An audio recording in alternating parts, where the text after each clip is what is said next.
Real Dads Lead. And welcome back, all you dads out there, to Real Dads Lead. I am your host, Dwayne Smith, and next to me is my father in crime. It's like a partner in crime, father in crime. I guess like that. I don't know if crime's a good thing. Depends on how you look at it. Matt Hamilton here with us. Been a busy week. We had Memorial Weekend, and then this past week we've had a lot of things going on. It's pretty much allergy season, so every time I see you, you're like itchy eyes, runny nose. Bro, that's not the half of it. It's not the half of it. No, I definitely had to drive with one eye the other day because my eyes were just so irritated. Man, I don't done the whole like, if you're a teenager listening to this, don't do this. But I had to do the whole like, driving with your right knee thing. Because I'm just like constantly having to blow my nose. There's just stuff coming out my face all the time. I'm sneezing. Like, it's just miserable. I have luckily never had any kind of allergies, at least not to any kind of pollen or anything like that. I've been relatively immune to any of that stuff. Blessed, my friend. You're blessed. I mean, I've had runny noses and itchy eyes before, but nothing like what you're going through. This year's especially bad. I've heard other people say the same who have allergies. Oh, really? It goes through like, I don't know. There's cycles. I don't understand it. But this year's particularly bad. You can see it. It's like flying through the air everywhere. Really? Yeah. No, never even noticed. I wonder if it's I guess I don't even really know if black people go through that. Do you think? No, it's totally a race thing. I don't know. No, it is. I'm telling you. Only white people have allergies. Seriously. I mean, if you're black and you have allergies, right? There won't be anybody. I'd like to see it. If you are a black person and you have allergies for outside stuff. I've never, like, no one in my family. I've never heard of anyone that have allergies. Wow. We might be on the brink of an amazing discovery like right here. Any kind of, but a lot of my white friends, they all have some kind of allergies. Man, isn't that weird? That's very weird. Maybe, I don't know. I don't know. Well, I did say that I don't even get poison ivy. Yeah, and we had poison ivy around our tree, and I was just, I usually don't wear gloves or anything. I was just pulling it up and really, yeah. And but this time, you got it. Yeah, just a little bit. Was it poison ivy or oak? Yeah, it's just a little ivy. Yeah, just a little bit on my arm right here. Yeah, I don't really get it either. Like I can run, through it, whatever. I don't really get it, but I've never dared to just rip it off a tree. It's pretty gutsy. Well, I've never got it, but this is the first time, so maybe I'm on my way to allergies. Oh no, I'm becoming more white. We will embrace you. In this culture, I don't know if I want to be. Crazy culture. We're going to talk about culture today. Yeah. So we are working on still working on the book, Stepping Up, A Call to Courageous Manhood by Dennis Rainey. And we've gone through chapters 1 through 4, and now we're hitting some of those steps. And start with chapter 5. We'll do chapter 5 and chapter 6 today. Yeah. 5 is like 2 pages, super short. Oh yeah. So we're looking at that first step of the boyhood, right? Yep. So it started off with just a little story. Yep. Can you kind of recap that story for us? Yeah. What do you think? Or you want to read the quote? Yeah, let's start with the quote. All right, let's start with the quote. First of all, the chapter's called "That Bear's Going to Maul My Son." Holy smokes. That was loud. Okay, that is what the chapter is called. Yeah. And that's a hint of the story. Okay, but before the story is this epic quote from General Douglas MacArthur. Okay. Here's what it says. I had no idea that he was this kind of a man, a man of faith in particular. He says, "By profession, I am a soldier and take pride in that fact, but I am prouder, infinitely prouder, to be a father. A soldier destroys in order to build. The father only builds, never destroys. The one has the potentiality of death, the other embodies creation and life. And while the hordes of death are mighty, the battalions of life are mightier still." Nice job, MacArthur. Yeah. Not too bad. I think I would have issue with a little bit Oh, because really? I do think it depending on what you're destroying. Oh. So I know, like my brother is a soldier. Mhm. Was in the army reserves and spent some time in Kuwait and stuff. But you know, they did a lot of building Right, right, right. Yeah. and um, what was that movie? It's not Unbroken. What's that movie? With the Andrew McCarthy, and he is a medic. He's like a Seventh Day Adventist. You know what I'm Oh, talking about? yes. That's an amazing movie. But we can't think of the name of Hacksaw it. Ridge. Hacksaw Ridge, yeah, Hacksaw Oh Ridge. man, there's one part in it. Just full disclosure. Whenever we recommend movies, like I really want to be careful. Yeah, yeah, yeah, There's one particular soldier who likes to be nude, yeah, yeah, yeah. and Right. he's like doing pull-ups, and you see his backside. Uh-huh. But I think outside of that, everything's totally fine. Yeah, I mean it's a war movie, so Oh, right, right, right. It's one of the goriest war movies I've yeah, ever seen, yeah, yeah, but true and fantastic. yeah, I mean, it's so good. yeah. But the premise with he doesn't want to destroy or kill or whatever, but he wants to save. Right, he won't carry a But he's weapon. also a soldier, Mhm. you know. So I know that there are soldiers out there Right, who right, don't right, just right, right. destroy. Yeah. Plus, men or dads, there are times I think that we do have to tear down in order to build up, depending on what we're tearing down. As far as like correction goes of bad Yeah. habits and Yeah. things like that. Yeah, that's totally true. Yeah. I think in general, it's kind of like a proverb, like Right. it's a general truth. In Yeah. general, especially him as a military As a general, yeah, right. His job is to organize people to overcome an enemy. Yeah. Right? There's death involved there, but the overall objective, even through correction of a father, is to build a son up, to build a daughter up. No, definitely true. Yeah. But anyway, that was just my 2 cents worth. Yeah.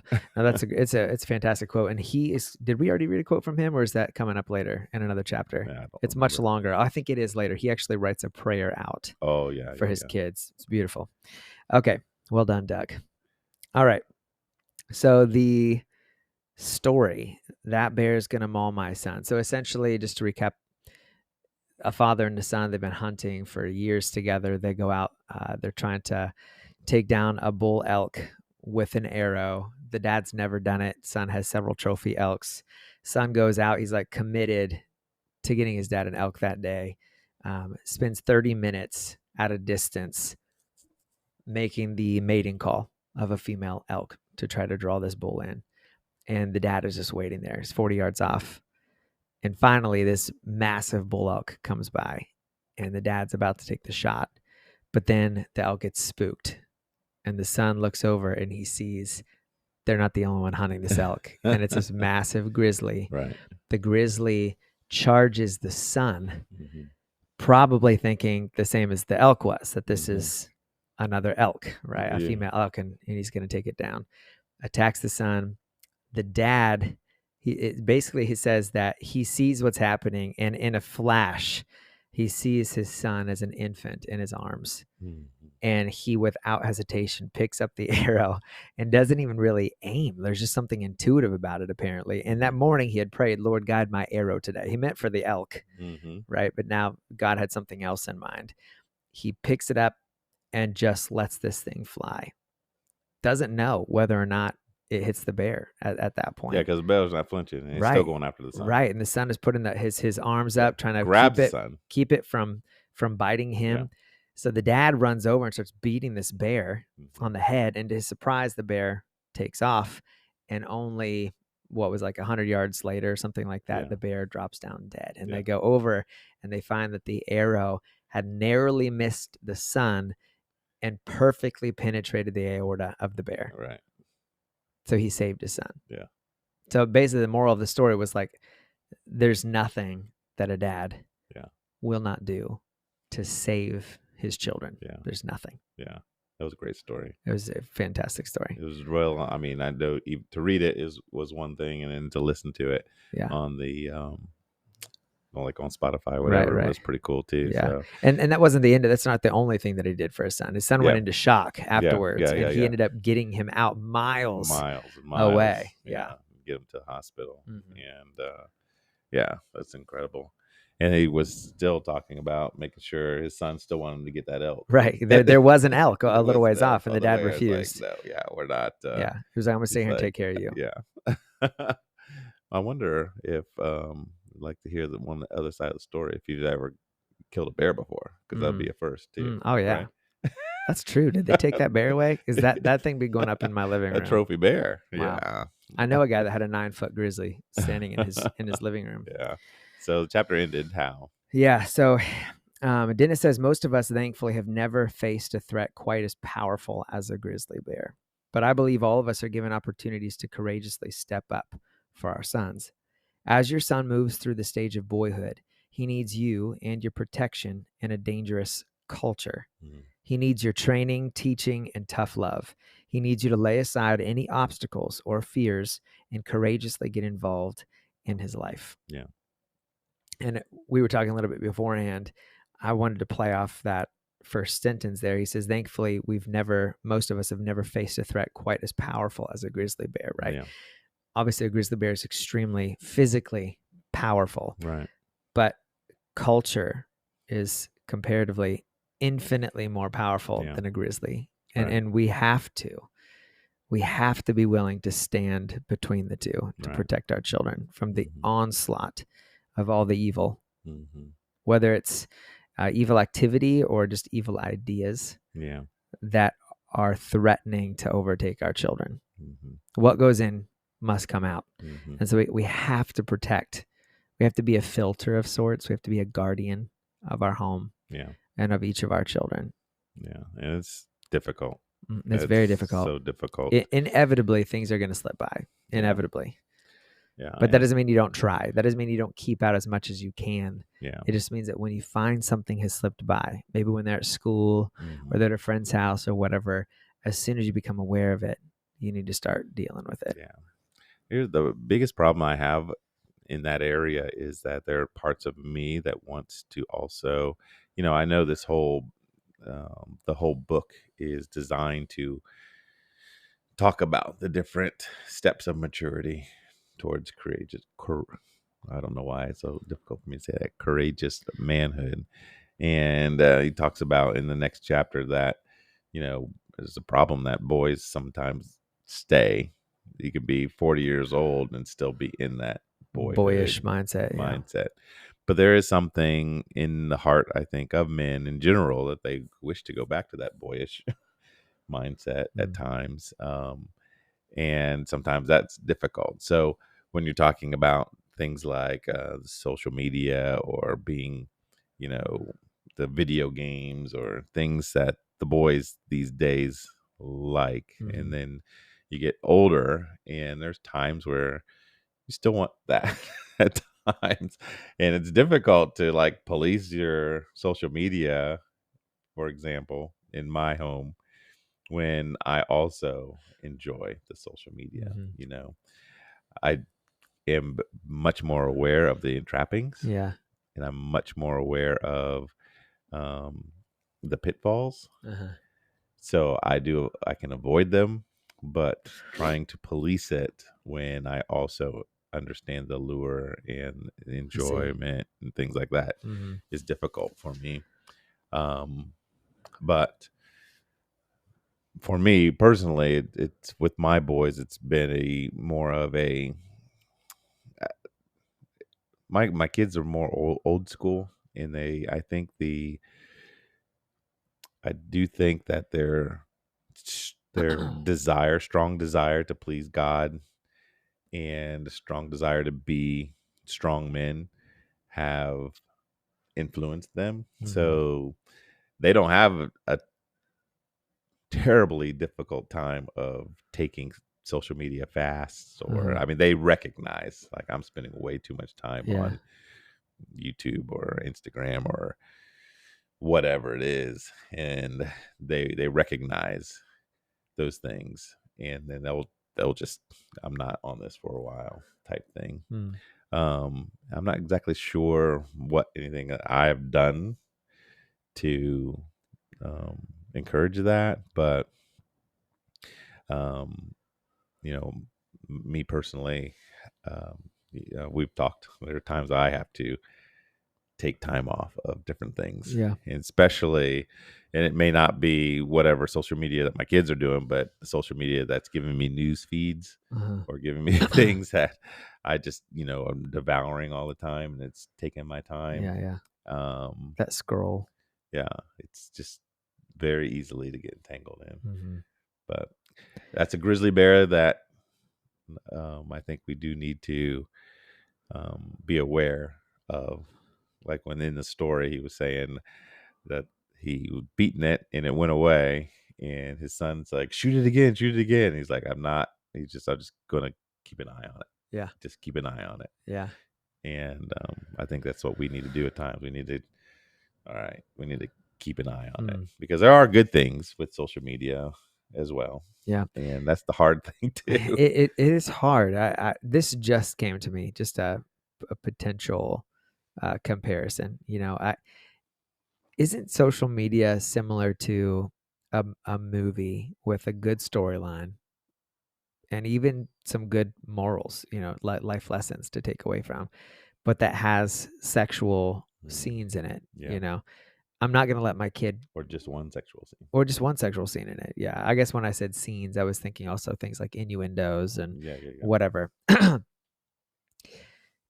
I'm not gonna let my kid watch that. I don't let my kids watch that. I know that as I'm, reading the Plugged In review, which, to give a plug for Plugged In, lots of dads have no idea that that's even there. Plugged In, is it just pluggedin.com? Something like that. Yeah. Focus on the Family does it. Reviews just about every movie that ever comes out, and unless you know what's in it, it does a really great job. But as I'm reading through Plugged In, I see that there's things that my kids could learn from this. And there's sometimes like, man, my kids really need to learn this, or my son really could use this right now. Right. But I'm not going to put that movie in front of him because it's polluted, right? Like, yes, he could get this from it, something good, but in order to get that good, he's also got to come face to face with this evil that can ensnare him, Yeah. And the reality is, no matter who you are, social media is designed, and the people that are creating, especially these sexually explicit reels, whether it's a company or it's just individuals who are trying to get attention, they are trying to ensnare you. That's exactly what they're trying to do. You cannot get away from it. You cannot get away from it. Isn't it very similar to that? I'm letting my kid have Instagram or whatever it is, and yes, they're watching some funny stuff, and sometimes we're like laughing so hard we're crying, and that's a good family moment, sure. But in the midst of them trying to find that, they're also coming across a bunch of women that are inappropriately dressed, or people doing sexually explicit things together. Like, why is that any different as far as what I'm allowing my kids to put before their eyes? What are your thoughts on that? This is a grizzly bear. This is just to make sure we're on track. Yeah. Yeah. No, I totally agree. Yeah. I guess what comes to my mind first is that we cannot be, basically it's either all or nothing, then, is what you seem to be saying. I'm wondering, yeah. I mean, it is certainly all or nothing with some movies. Yeah. And I'm not sure that it is possible. I mean, but I'm not sure that is Achievable. attainable. Yeah. In this time. I know that you were saying that, I don't know. It would be very difficult. I'm sure it's attainable, and I'm sure there's people who do that. Yeah, and for sure, if your kids already have it, it's going to be much more difficult to get them off of it, because and many people need to know this. I think we've talked about it before. There is actually a dopamine effect with your Instagram, with your scrolling, or with any of the screens. You literally are addicted to it. Yeah. So it's very I guess what difficult to comes break. to mind is, I mean, I think that as dads, part of it is just navigating through it. I mean, we have to be able to navigate through the things that they're going to come across, period. And I don't think that the avoidance is possible, because they're going to come across it. If they're in this world, they're going to come across it. So how do we, and even going back to, like, I was just thinking through, I saw that movie, His Only Son, in theaters, and, they're walking through, in the Middle East, or,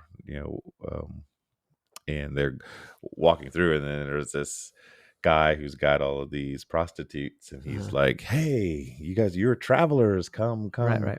type thing." And they're just, minding their own business, walking on.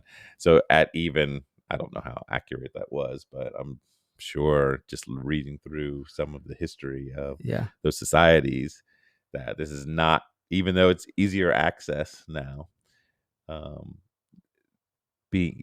being able to navigate through those things, teaching your kids or teaching your sons and daughters to navigate, because there's no way, being in the world, that you're going to be able to avoid it. So I'd take more of the position of, not trying to totally nix it, but to help your kids navigate through it. So here's my pushback. Okay. I think we need to make a distinction. This is how I've always made a distinction in my own life. There are things that I can control that I see, and there are things that I cannot control that I see, right? I can't control who walks in front of me in the summertime, right? If they're dressed inappropriately or whatever. I can't, I don't know who's going to walk in front of me. Right? I can't control that.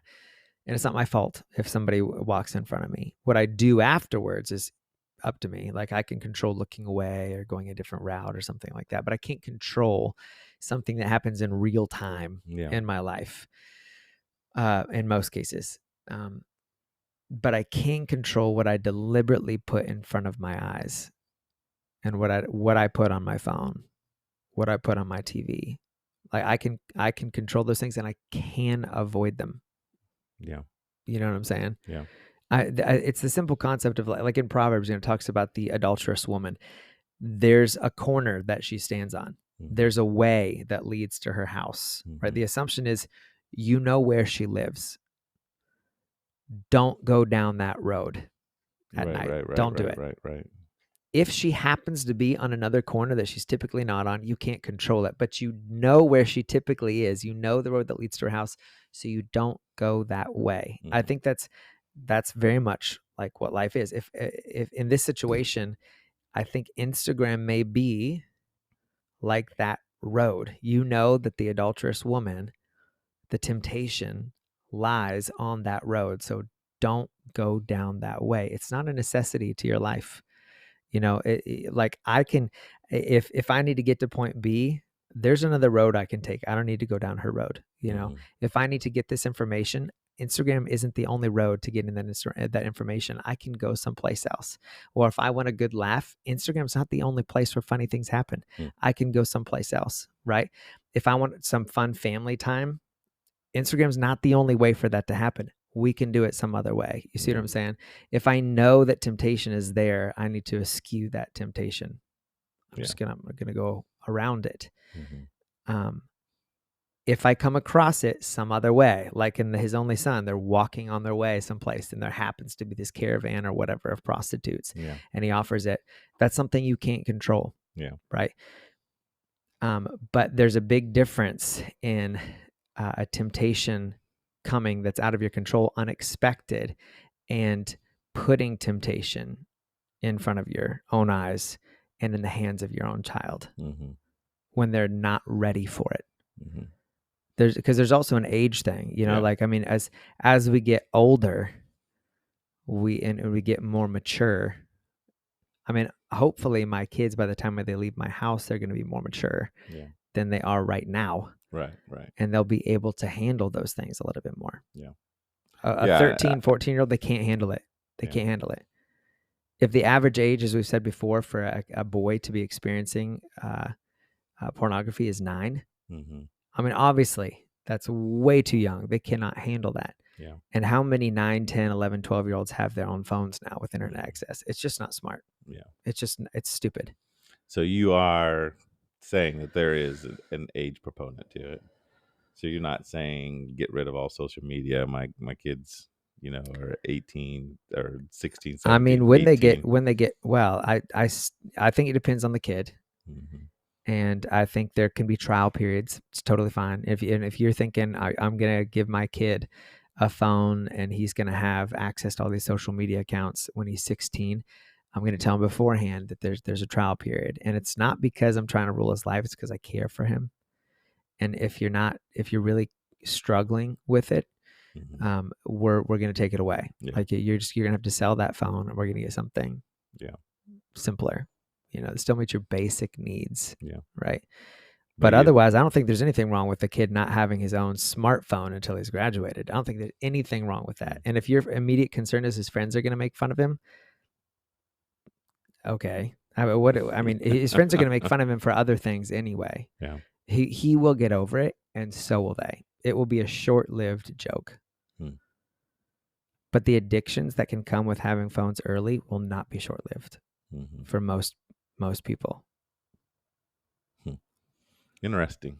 Yeah. So, all my kids, they kind of grew up a little bit earlier than yours. So, they had phones, but they didn't have the Instagram and all the stuff that they have now. It was more or less just the texting type stuff.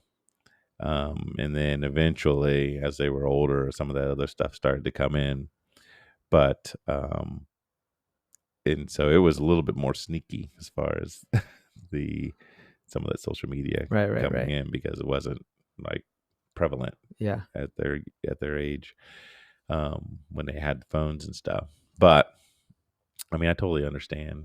I think there's a happy balance, I suppose. I'm not quite It's where probably a you're case, at. like we're saying, it's a case by case basis. But you need to be on top of it. Yeah. There are many parents, I think, who just hand their kids this technology, and they think that they're fine, or worse. Like we saw in an earlier chapter, a dad may know that his kid is, messing around with pornography on his phone. Yeah. But he's thinking every teenage boy goes through that. Yeah. Right. I know we're talking more with boys, but I think even girls as well. Yeah. The girls, not necessarily with the pornography. I mean, they are involved in that, but the social media aspect of the bullying or there's a lot of false imaging and that, that they get. But more than anything, my biggest thing with some of that is that it takes away from, actual interaction. Yes. Because you're on that phone. Yes. And you are, that's right. Yeah. Not engaged necessarily. Yeah.